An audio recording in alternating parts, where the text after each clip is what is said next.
गांव के किनारे एक पुरानी हवेली थी। लोग कहते थे कि वहां भूत रहता है। बच्चे तो दूर से ही उस हवेली को देखकर भाग जाते थे। लेकिन गामू नाम का एक जिज्ञासु और नटखट लड़का था, जिसे कहानियों पर आसानी से विश्वास नहीं होता था। एक दिन रामू अपने पतंग के पीछे दौड़ते दौड़ते उसी हवेली में पहुंच गया। हवेली का दरवाजा चर चर की आवाज के साथ खुला और भीतर अंधेरा छा गया। तभी अचानक उसके सामने एक धुंधली सी परछाई उभरी। रामू घबराया, लेकिन भागने के बजाय उसने हिम्मत जुटाकर कहा, कौन हो तुम?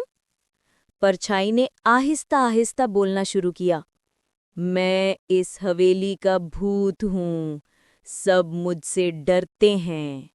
रामू कांपा तो जरूर, लेकिन उसने डर को दबाकर हंसते हुए कहा, अगर तुम भूत हो तो दोस्त क्यों नहीं बन सकते? भूत चौंक गया। दोस्त? उसने धीरे से दोहराया। हाँ, रामू बोला, तुम्हारे पास ताकत है और मेरे पास दिल, हम दोनों मिलकर अच्छा काम कर सकते हैं। भूत ने सोचा, अब तक सब मुझे देखकर भागे, किसी ने मुझसे दोस्ती की बात नहीं की। उसका चेहरा पहली बार मुस्कुराया। उस दिन से रामू और भूत की अनोखी दोस्ती शुरू हुई।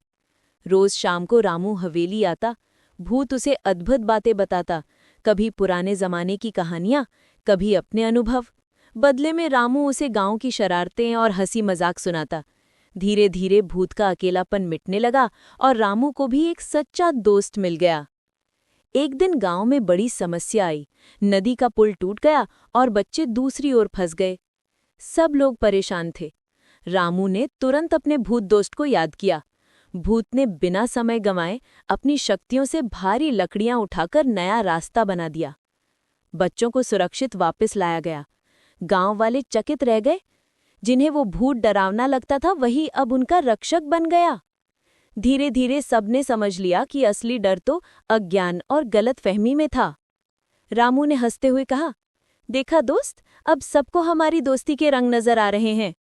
भूत ने मुस्कुराकर जवाब दिया, हाँ, दोस्ती में डर नहीं, बस विश्वास होना चाहिए।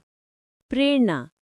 इस कहानी से हमें ये सीख मिलती है कि डर और गलतफहमियां अक्सर रिश्तों में दीवार बन जाती हैं। अगर हम हिम्मत से आगे बढ़ें और विश्वास करें तो सबसे असंभव जगह पर भी दोस्ती और अच्छाई के रंग खिल सकते हैं।